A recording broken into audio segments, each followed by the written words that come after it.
All right, it's recording. Interviewing my dad. Jessica will be down in a minute. Liz will be here in a minute. Mom's out on the porch having a cigarette. Here's Dad chilling. We got just questions to ask. There's this big screen up here. For the dust porch? Put that on the front porch.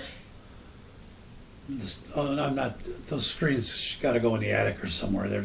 We'll never use those screens. Do you want to use one as a baby gate on the front porch to keep the dog from taking off? No, because it ain't worth ruining the screen. So you're just gonna The put it screen's in the more attic? than the gate. She should know. When I'll try to not let that happen again. I'll bring the gate. I'll bring the gate. You know, and she probably wouldn't know. You know, she wants to go outside. Maybe Liz will take her for a walk later. Okay. We're recording already.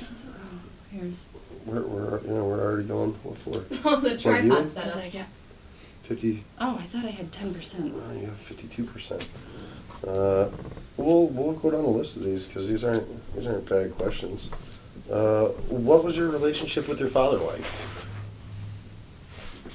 Distant, because they divorced when I was 5. He was a raging alcoholic, and Am I in the picture? while Grandma assured that he was always there for all the holidays, Easter, Christmas, New Year's, I think they always had a good relationship. I didn't spend a lot of time with him because, of course, he was only around on the holidays. We had I won't say it was a bad relationship, but it was distant because they divorced so early on my age. I was only 5. And of course, I tried to move in with him till I was 9 or 10. Oh, you tried to move in with him? Well, I always wanted to, yeah. So, I mean, I was always that longing, missing him. Oh, But wanting not, your dad. But not, you know, I went on vacation with him. I went on, I saw him all the holidays. So he was still an active He father, was just still not an in the active home. participant, but not as close as were they not divorced, probably. What did he die of? Emphysema and smoking and drinking. He was a big alcoholic. So I think they might have put down heart failure, but it was complications, I think, from emphysema, which is probably what's going to kill your mom. Well, Because yeah. she's got COPD and emphysema also. Yeah.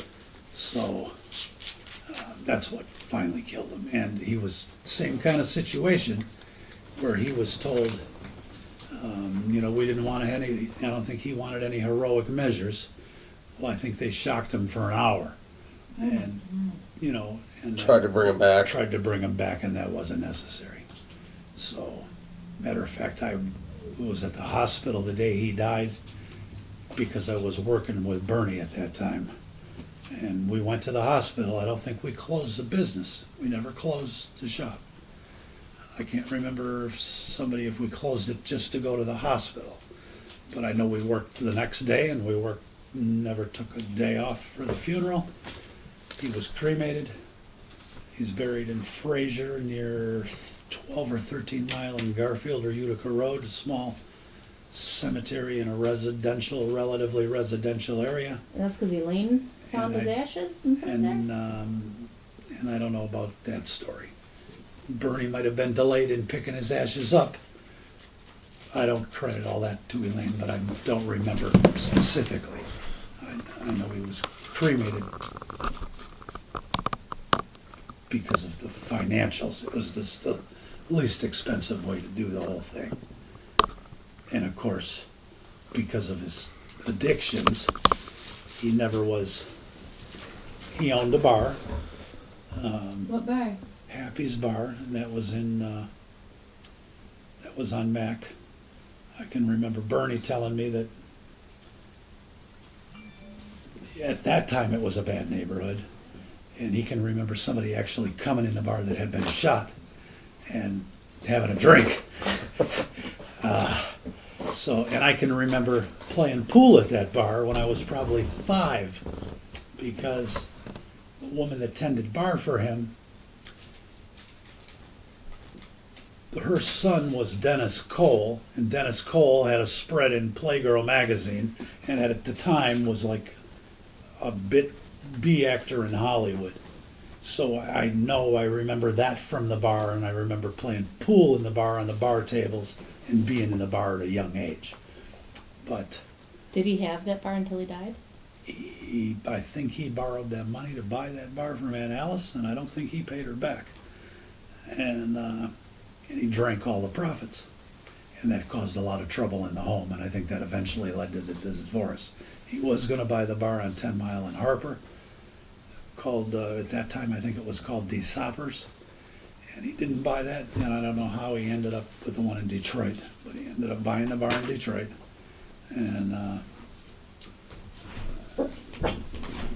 that causes issues in the home, of course, because he liked to party. So that's why I always warn you kids against alcohol. It sneaks up on you. Next thing you know, you're addicted. It runs in the family, and it's a dangerous drug. I've seen it break plenty of houses. 5% all of a sudden. So, that's something to... Well, I don't drink. That's good. So that's why I don't drink. Lecture these two. Hey. That's why I don't drink. A couple of whiskeys a night is not a big deal. But a couple of whiskeys leads to a couple more. I'm A kidding. couple of I'm just whiskeys. kidding. I just told you the guy I know that's getting divorced that quit drinking a fifth a day and found Jesus, and his wife's divorced. Right. So if I were to quit drinking, Julie might leave me. Yeah. She's found love. Don't let her lose it. Well, You should tell that story. that's not. Who? What guy is that? Kirk. Yes.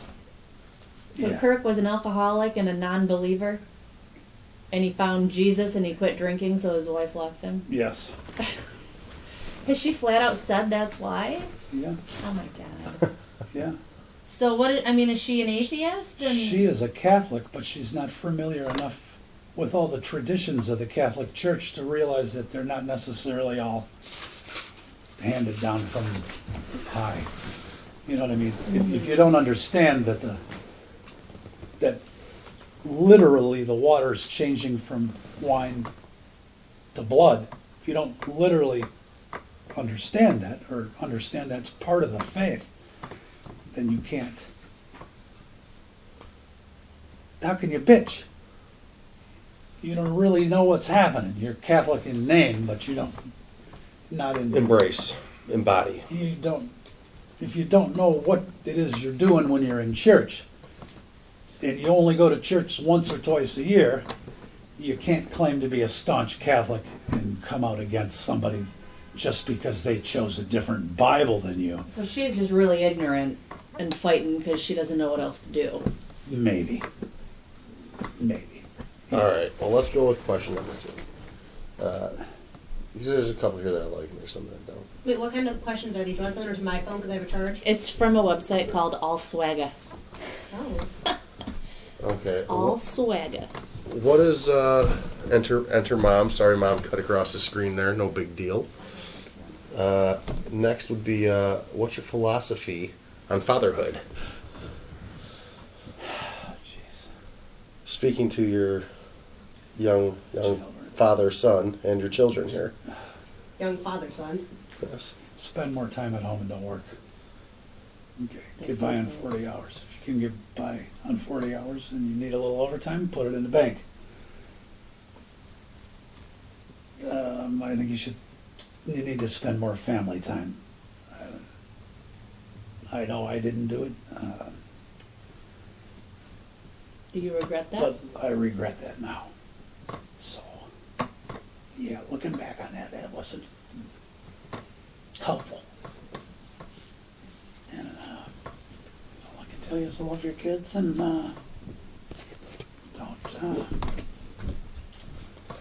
don't hold stupid grudges, because it ain't worth it.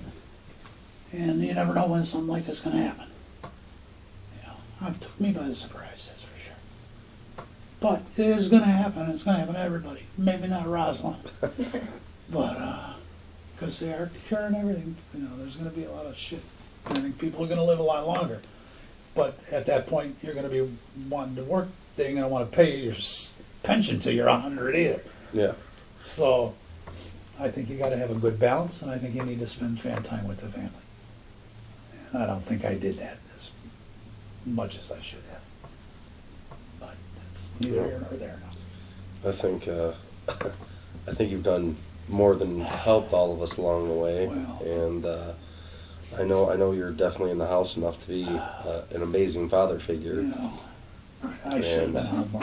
Well, I think coming from all of us, we all think you've done a good job.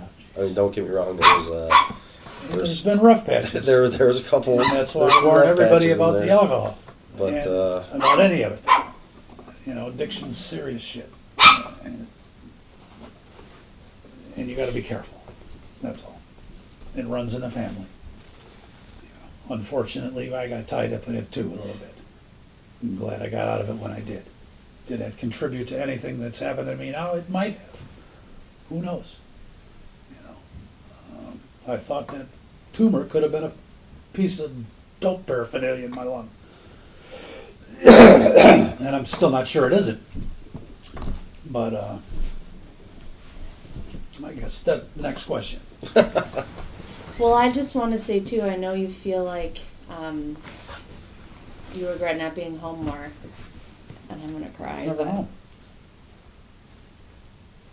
the times that you were home were so meaningful, Mhm.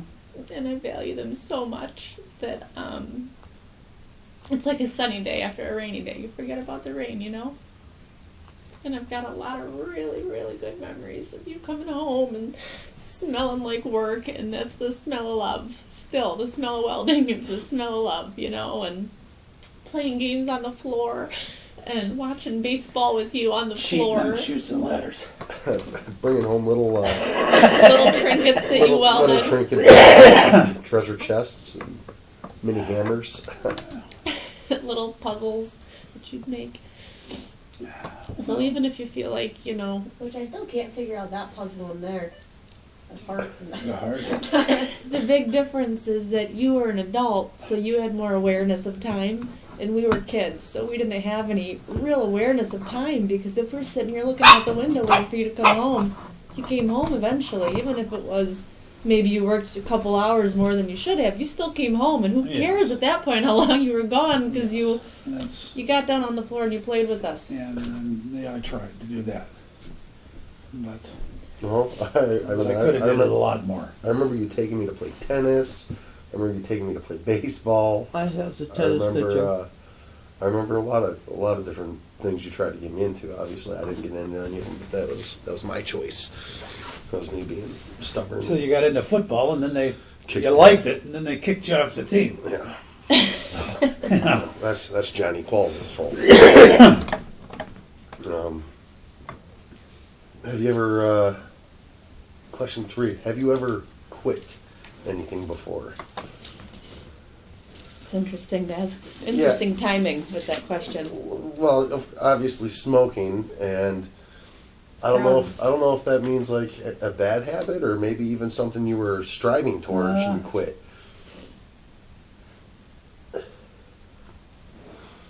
I've never. Is there anything you look back and say, I could have kept doing it, or I'm glad I stopped doing it? Drugs. I quit that. That wasn't easy, but I managed to quit that. Not till after it caused a lot of trouble. But I've never quit a job or a project or that I can think of. I quit Uncle Bernie and when I went to Atlas Tool, which was a big step. that was a step in a But good direction. that was a step. It overall was a good move. You know, it led to Chrysler's and led to Todd now owning his own business. Was that hard on your relationship with I Bernie? think that was hard on the relationship with Bernie because we had some disagreements at that time. I wanted to expand the business. He didn't want to work the weekends. I can see now Why? why'd I work all those weekends? But I can justify it financially too, because we gotta support the family, so. But, no, I can't think of anything I've ever quit. It's real unusual. I tried to quit smoking, I could never find the motivation. Turned out easier than I thought. Cocaine was hard to quit, but it was well past time because they advertise it as a psychotic or a hallucinogen, and people that use it recreationally don't believe that. But I think eventually everybody that uses it hallucinates, and once you are hallucinating and you think the cops are outside every window and everywhere you look, it's time to quit. And It's that- like my roommate who got the hole in her leg. and then dug her hole in her leg, and that's what I did. And when the paranoia set in, I was able to quit because it was no longer enjoyable. Up until that point, it was, and it cost me a lot of money, and it cost me a lot of time away from the family, and came close to killing me more than once. And Elizabeth, you know, we got shot in the car. That was a dope deal. And, you know, they fired in the car and just missed my leg. It went in through the console, hit the shifter and went down the console. Otherwise I would have probably bled out and died. I thought you did have a bullet in your leg. No. I thought it skimmed you. Like I No. thought like it. Nope, hit the shifter and went through the console. If I wouldn't have shifted the car, it would have hit me in the leg. And if it had hit me in the leg, it could have very well hit an artery and killed me. And that was you shouldn't have been there. Obviously, My question: I why had did you let me? I had $25,000 in my pocket. But why would you let me play out in the snow during this time? I was outside of the car. Well, but nobody was out there. We're also in the middle of Detroit at night. It wasn't at night. It was in the daytime. It was night. No, it was daytime. It was daytime. Yeah, it I was. must be thinking of another time because I remember being outside your car several times in Detroit at night. Yeah, there was more than one. Yeah, well, all I remember is the one in particular. It was in Indian Village, and it was daytime, and it was a safe-looking field, and there was nobody visibly around, and we were in front of a house where they knew us. But, that being said, they could have set us up too, because I also had $25,000 in my pocket. Please pull the bottom up. So, that, you know, Makes sense. next question. I can't think of anything other than that. Drugs that I've quit. And even Drugs and I hardly burning, even, I hardly even, occasionally, I mean, I smoked pot for 40 years and I didn't have a problem. Never had like an addiction kind of problem. Because it was on and off constantly. with pot. Well, I used to smoke a joint every day on my way home from work for 20 years. So that I smell, Jessica, when you said, you smell like work, you No, smell no. like work and pot. No, he smelled like what I remember is Dad coming home smelling like welding. He smelled more like, I don't know if you smoked with the window down or something, but he smelled more like welding I know the smell you're talking than about. anything. Then you'd come home, you'd usually go upstairs into your little shaving kit, probably to get a joint or something. You'd poop, and I'm assuming smoke, and then you'd come out and you're ready to be home for the evening. Well, the pot was never a big issue. And I've even mostly given that up in the past couple of years. You know, I mean, I'll still smoke some, but Come here. I don't have any issues like that, no. Oh yes, lamb of the- Do you have any regrets or something you wish you would have done?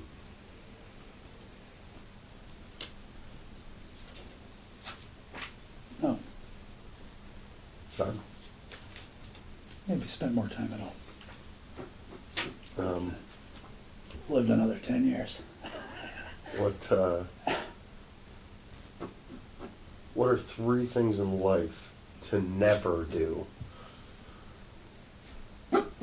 Have regrets?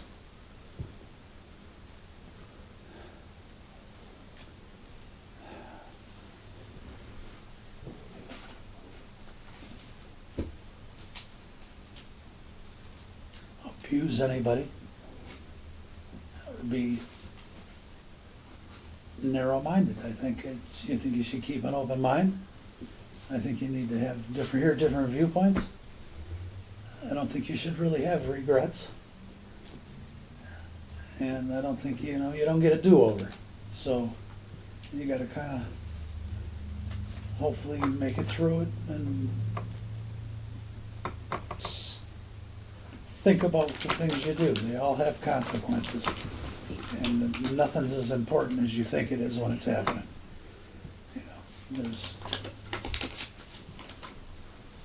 Don't burn any bridges, because you don't know when you're gonna need that bridge. That's probably it. Do you consider crying a sign of weakness? No. Although I get uncomfortable sometimes when I've had it happen to me. I can find it uncomfortable, but I find it relieving. A lot of times I think it's healthy. Therapeutic in a way? I find it therapeutic and I find it healthy, and I don't have any. No, I find, and that's why I think you see younger men not want to cry, and then as your testosterone levels and you age lower and you age, I think you'll find older people more prone to tears than younger ones. I won't say it's for regret, or it's about regretting anything. I would say it's about maybe having a better, more balanced picture of what's really taking place, and sometimes an emotional letdown is healthy, I think, for everybody involved.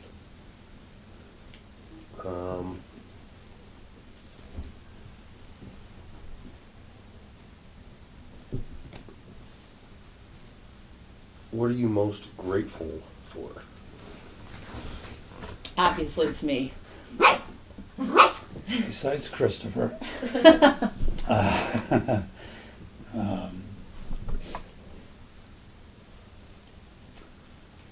I think I'm most grateful that I think I'm going to arrive at this stage in my life in a hopefully right frame of mind and not have any regrets when I'm gone. That I left everybody halfway decent shape and emotionally equipped to handle my passing. I think it's probably, and hopefully I get through this all maintaining that attitude. And I understand I have a bad attitude now because of how sudden all this came about. I want to get all of our ducks in a row, our affairs in order, so you guys don't have to handle that stuff. And when the time comes, everybody, I hope, is on the right page and accepts it as part of life. Everybody's gonna die. So, I don't know if I answered that or not, but that's... Grateful for. Yeah, So yeah, you're I think so.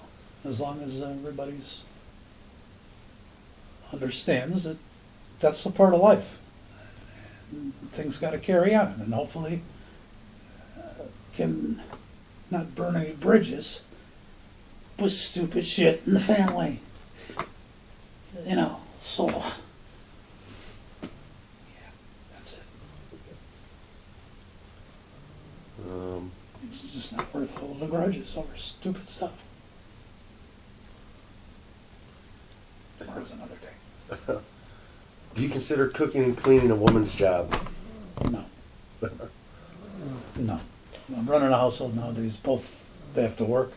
That started back when I was with Uncle Bernie in the 70s. It went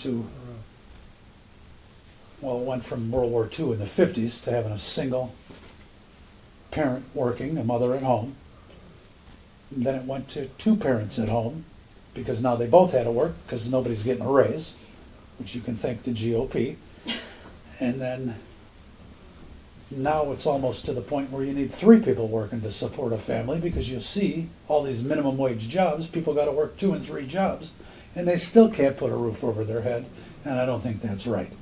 I think, I'm not going to say that a woman's place is in the home, but Mom was able to stay home all those years, and I think that's partially probably why I worked, and or the hours I did, and I think it's important.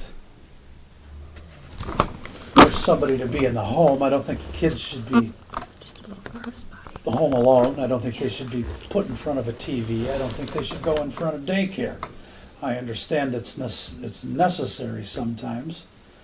I'm not opposed to a husband staying home and the wife working, if that works out. I think that's more favorable than having a nanny and having both parents out of the home. Right. So, It is No, nice when I don't possible to find- have one of the parents in the home, yes, I don't think. but it's not necessarily one or the other's job. No, I think a husband can load the dishwasher and make dinner just as easy as the wife can, or run the vacuum. No, that's all. I don't consider any of that gender type of work, that's all. Daily things that need to be done. I enjoy vacuuming. Yeah. There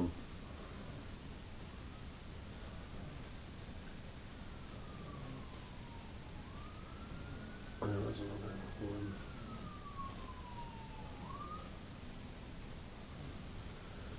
Which mistakes taught the greatest life's lessons?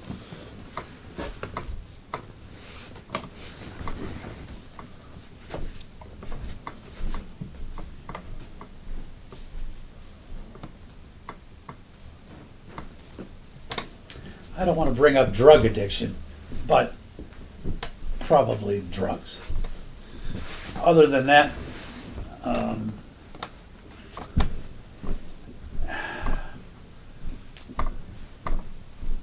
what's the question again? Which mistakes taught the greatest life lessons? I think,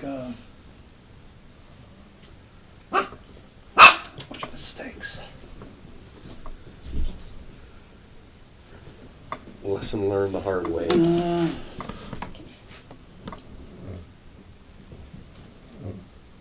Time management when building a brick walk.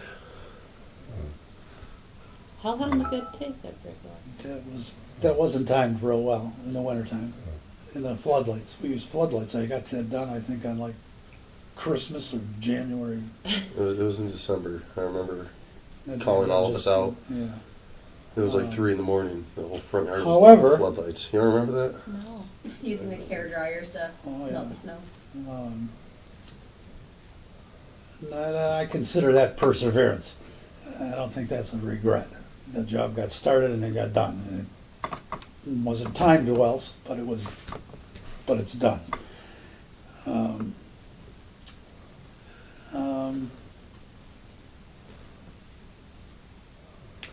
I won't say I have any regrets. Like I said, I made my choices when I had to choose them, and I stuck with them for the most part, other than there were some addiction issues that were hard lessons learned. But they were eventually learned. It just took longer than it should have. It should have actually never happened, but What was the lesson it taught you? that sometimes something you get involved in recreationally can turn into something much worse. You know, Like it's easy to lose control? that it's easy to lose, I won't say control, no, maybe it is easy to lose control. I don't want to say that it's because there's a history in the family of drug abuse or alcoholism. I don't want to say that, but if I listen to doctors, it's a pre-existing condition. Like you're more. You can be predisposed. You can to be addiction. predisposed, so, there were poor choices made there, but I don't know if I'll call them regrets either. I mean, they were lessons learned, but they took longer to learn than they should have, and they caused more damage than they probably should have. So, We're moving the camera around. Sorry. anything else, I can't say that. Sorry, camera. I won't say that with anything else, with any of it, because I think it was all, I made the choice and I stuck with it. Whether that worked out for everybody's best interest, it might not have. But, yeah, You made the choice at to. least it was a good run while it lasted. All right. Who are your best friends and why? Brian Wazorek, who I need to return his phone call.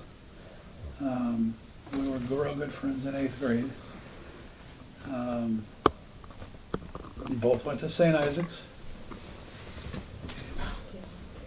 Had our disagreements, but he's a very funny person. I really enjoyed his personality. The same thing, probably Louis Cali was right in there with Brian. Same thing, came from St. Isaac's. You know, Louis changed over the years, but I still love Louis, still love Brian. Sorry that I got more, we all, of course, everybody goes their separate ways after high school, but we could have kept that a little tighter group probably for a lot longer. Frank Lickler, Bob McGovern, you know, not a lot. Mike Nastor.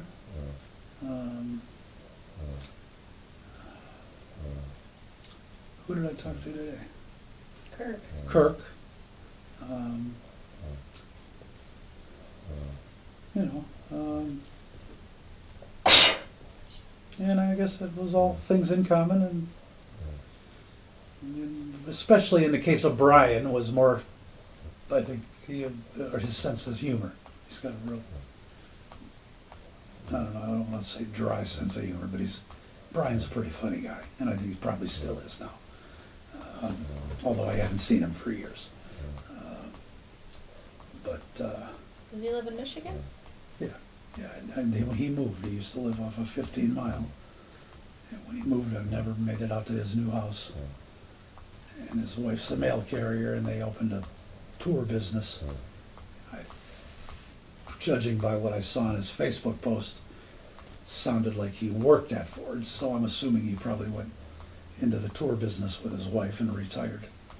Or just retired because he handled his money well. I worked with Brian at Sharp Dye and Mold. What? Before Supreme. That was before Supreme Welding. So, probably Brian, Louis, Frank, Gary Mayer, Bob McGovern.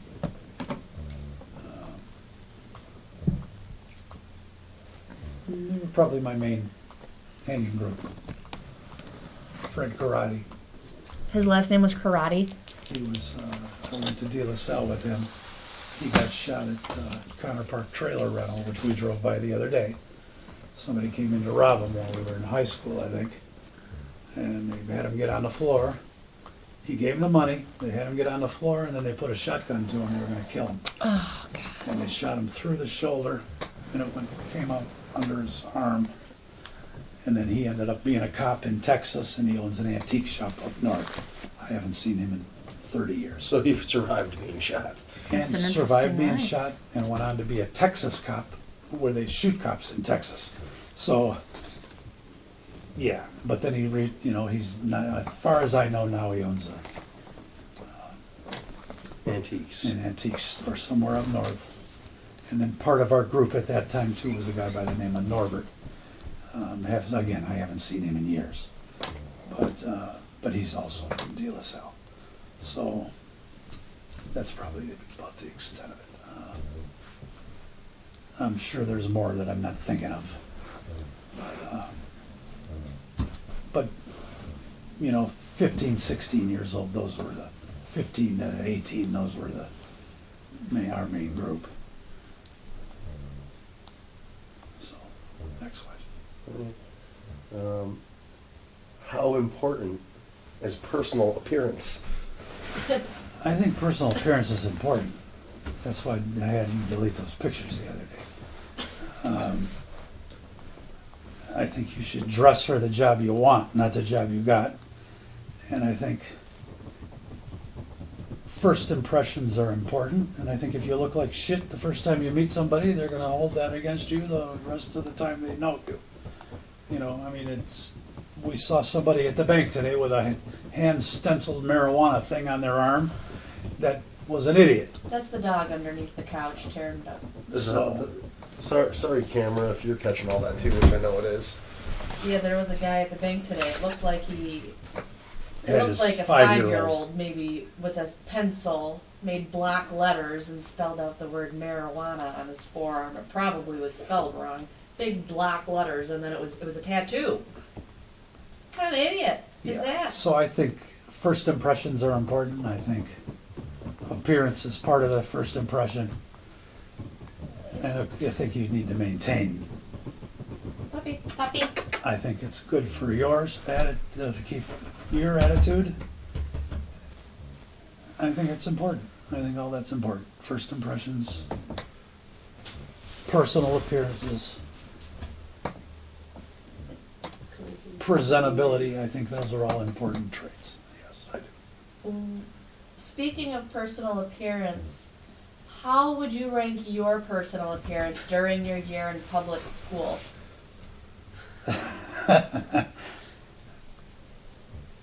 Would you say you were one of the most handsome boys? Oh, jeez. Did you know you were the most handsome boy? When I saw it in the yearbook.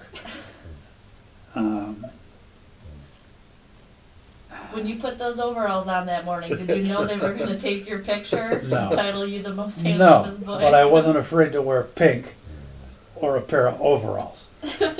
And it happened to be the style at the time. So, So wait, so not only in that picture are you in the overalls, there's also pink I think in that pink. picture as well? I think, yeah. You think the overalls were pink? Something I had on, I think, was pink. So, but, that being said, I had a priest give me a pink and a gray striped sweater. Father Rancilio.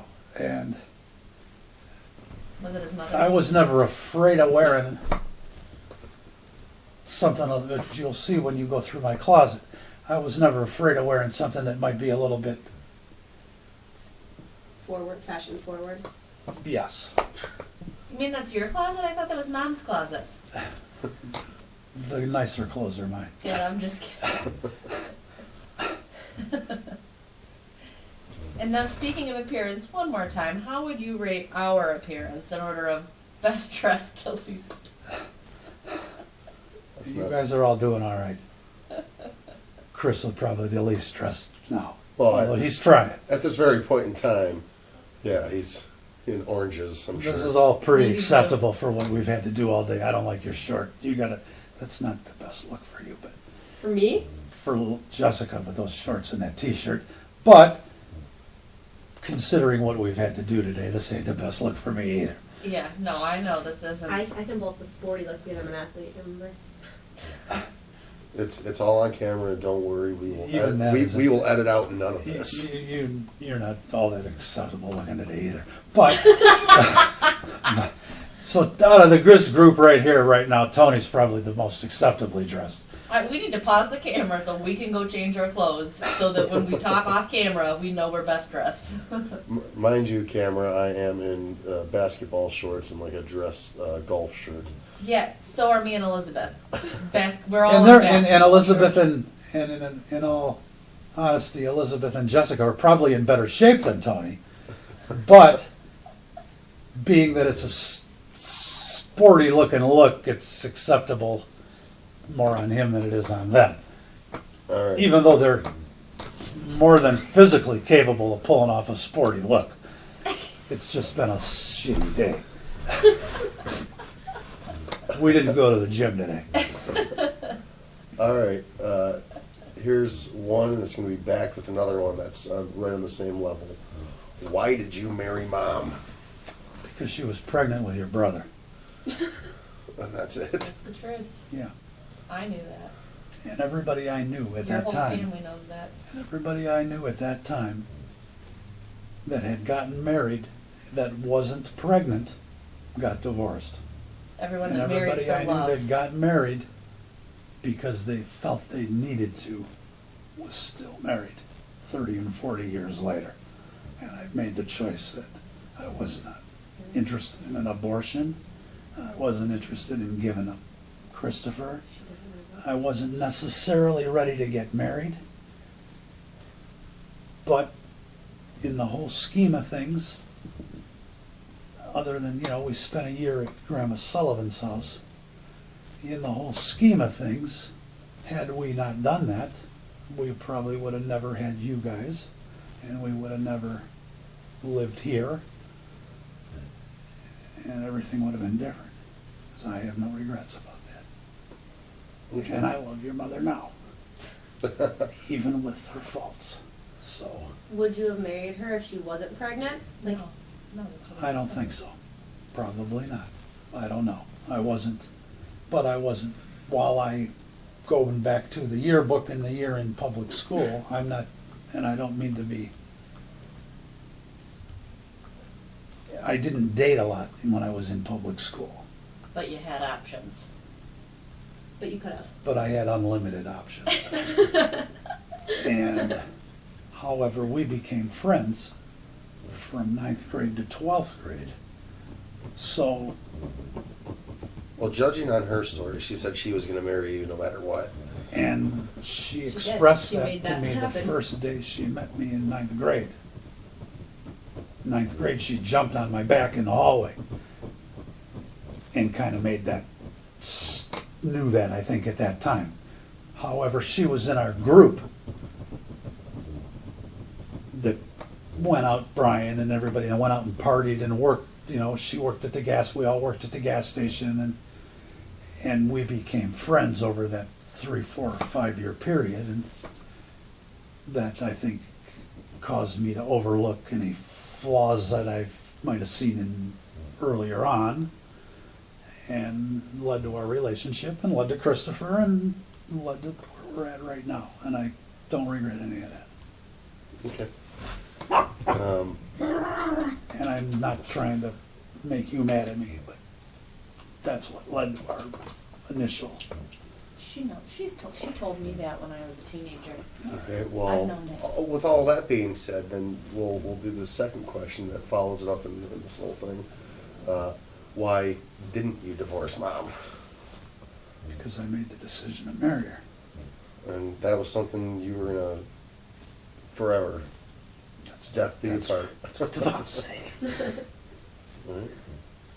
Right. What traditions did your father pass on to you that you passed on to your children? Other than being there for the holidays, I don't. Did he have traditions?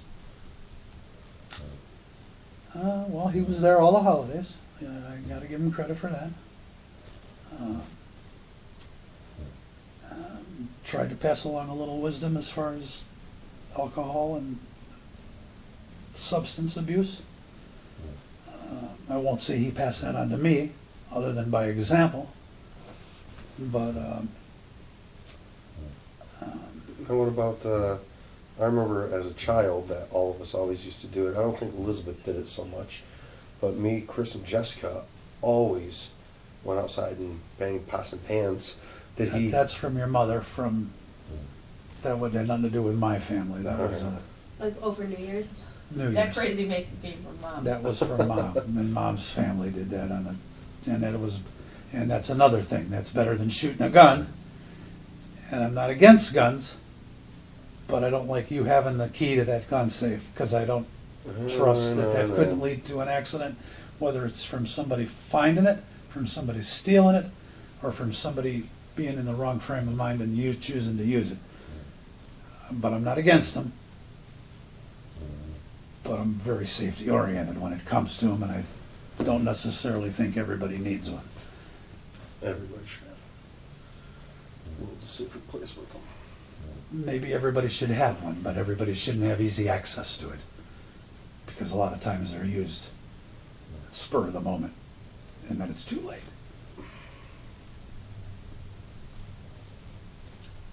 how would you define a father's role in a home?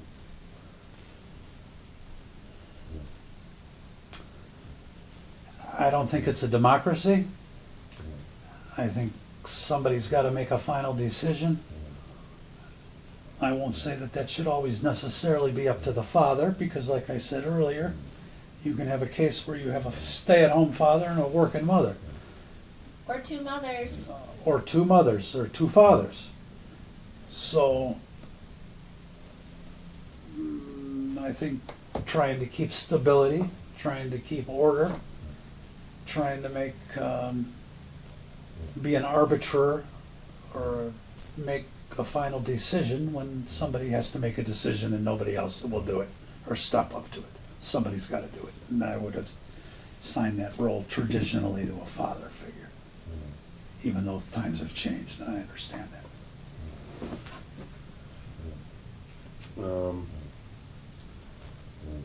What is your favorite childhood memories?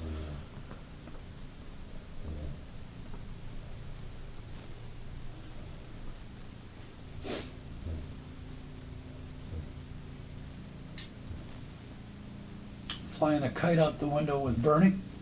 Out the window. Flew it out the bedroom window when we lived on Winchell. He didn't have much running room. Did you jump into the window? I don't know. I don't know how we were flying it out the window.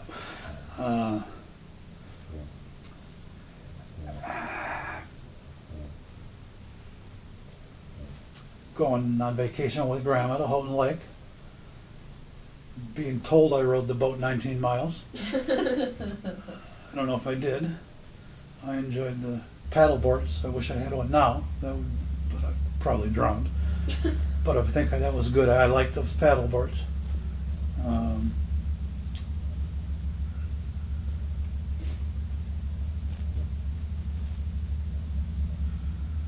don't know if I have a lot of childhood memories.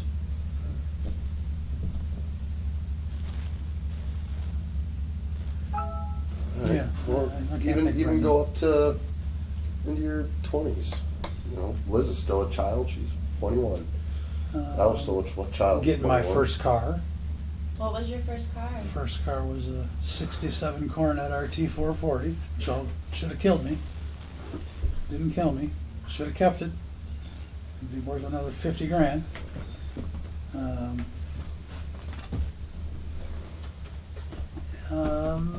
Helping some people out. Mom had a Gran Torino, fastback Gran Torino. That was actually a pretty nice car. We sold that for $1 to a kid down the street because he needed a car. I sold that one car. I can't think of the guy's name at St. Clair, to the dealership, but the guy that works in service. So I sold him that BMW for like $1. Oh, Chris Slodrift. So I think some of my best memories might have been doing stuff for other people. I don't necessarily, I don't know. Next question. Well, then, since you made that statement, do you consider yourself a taker or a giver? Prefer to be thought of as a giver than a taker. Shit. Sorry, I guys. mean, I'd rather help somebody and help myself, I think that's a help to myself also. I think you can derive a lot of pleasure in helping other people and a lot of personal satisfaction. So you think more people should be givers? Yes. What has been your greatest accomplishment?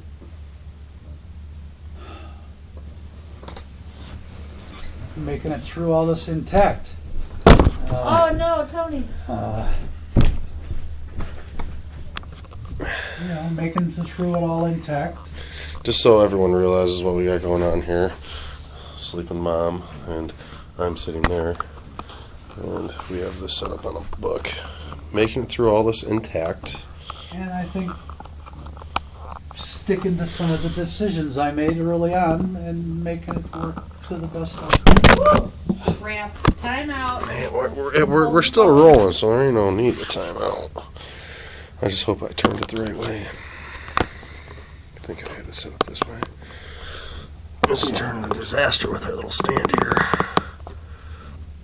There we go.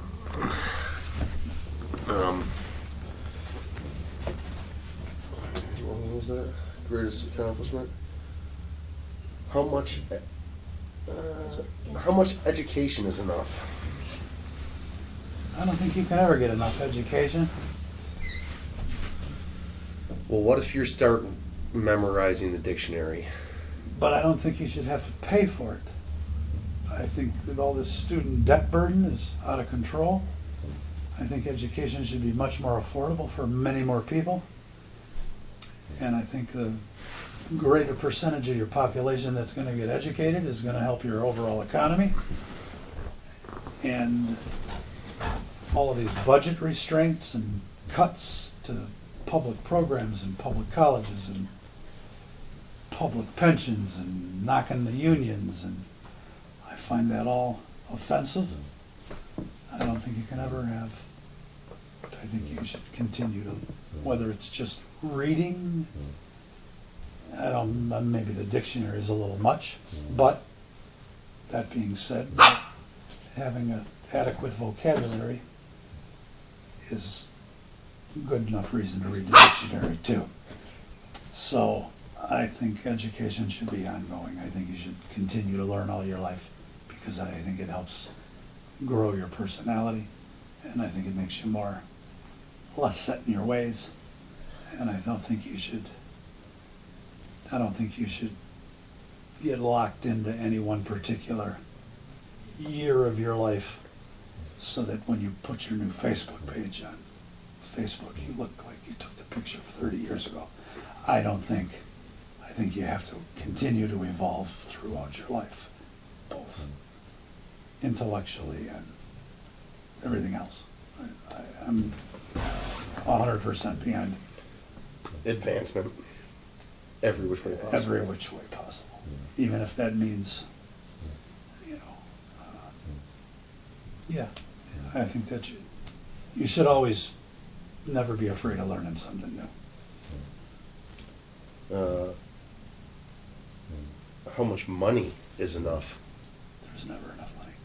So they say $70,000, anything over that you're not any happier, but they're lying.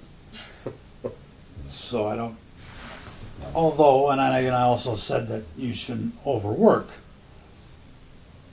which I agree with that too, but I don't think you can ever have too much money. If you spend it. Well, yeah, you couldn't have too much money. But then again, money can also allow you to do a lot of things for a lot of people. So I don't think you can necessarily have too much. I think you can misappropriate it. If you got more than, if you're a Bill Gates, he's going to leave it all to charity. Eventually that's going to, and all the things he's involved in now, him and Warren Buffett, those are all going to, that money's eventually going to benefit a lot of people, and it's benefiting them now. So I won't say that there's a limit to the amount of money you need, although I'm sure there is. Everybody can get by with X amount of dollars. But I wouldn't discourage earning more money, but I might discourage spending a lot more time earning it. In other words, Jeffrey Feiger runs a commercial that says he works 20 hours a day, 7 days a week. He's lying. He's got a couch in his office. And he's got plenty of money. But he also represents downtrodden people and does some good with it. So I'm not going to begrudge him the money he has. But I will begrudge him a little bit that he's lying about how much he's got to do to earn it. And once you can get it rolling in the right direction, then it gets easier to earn. I'm sure it's easier to spend, and there's plenty of things you can do to spend it to still maintain your lifestyle and continue to help advance other people too, whether it's a tip at a restaurant or it's a food bag at the grocery store.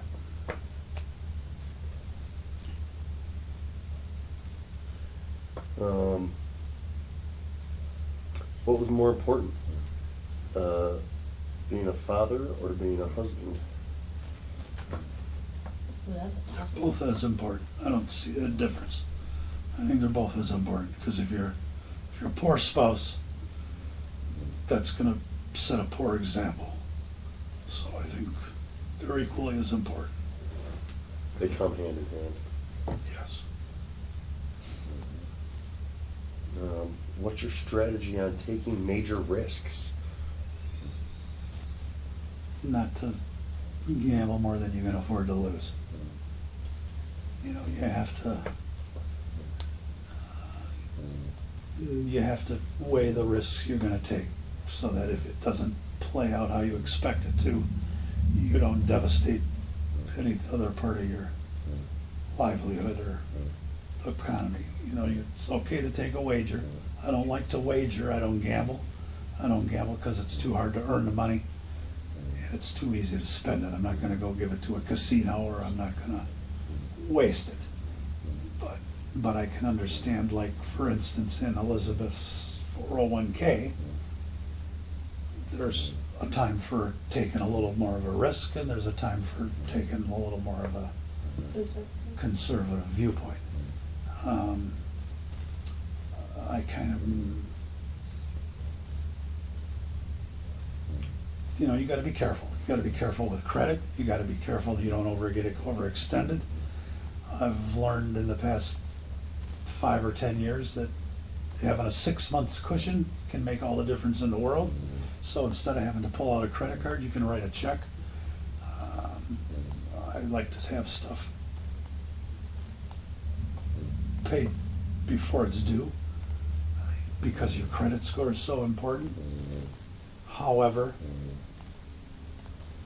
you can also find financial advisors that tell you your credit score is not important, pay cash. And I can also see that viewpoint. So there's reasonable reasons to take some risk, but not so much risk that it puts anything that you're doing in any kind of jeopardy. You're better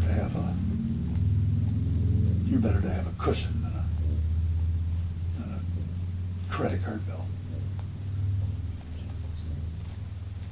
How, do you feel about If you were to win the lottery right now, how would you spend the money? Costa Rica? I wouldn't go to Costa Rica. I don't need a vacation. And it cost probably 10 grand to send my body back here when I died on the beach for getting bit by that lizard. But I would probably, how'd I spend the money if I hit the lotto? We're talking big, 100 mil. I think I'd set up a trust fund, and I'd give everybody in the family some money, and I would continue doing just what I'm doing now. I'd retire, pay all my bills, and continue doing just what I'm doing. And hopefully, by setting a trust fund up and sharing it with the family, that wouldn't fuck everybody's life up. And it could very easily, if you chose to get reckless. If I gave Christopher $1 million, I'd worry that he'd come out of jail and bribe his probation officer and go back to doing drugs. But I feel he's made choices that he's not going to do that. But I could see somebody falling into a trap where they have money, and now they're going to the bar, and now they're buying dope, and now they're doing. A lot easier to put yourself in that It's situation. a lot easier to put yourself in a bad position. I don't think that having a lot of money should necessarily change how you live your life. I think I'm happy to live in my life the way I am, and I don't have any. Money wouldn't change that, and I don't think. I don't think money. Although I might go to the mausoleum for 300 grand, but the money wouldn't change that. Now, if you were to get your own mausoleum, would you get one of those fancy 300 grand personal mausoleums, but still have your body down in the ground? Just have that be like your headstone? Like you said, Well, I don't have even dashes. know. Yeah, I don't even know about the mausoleum. I'm just saying.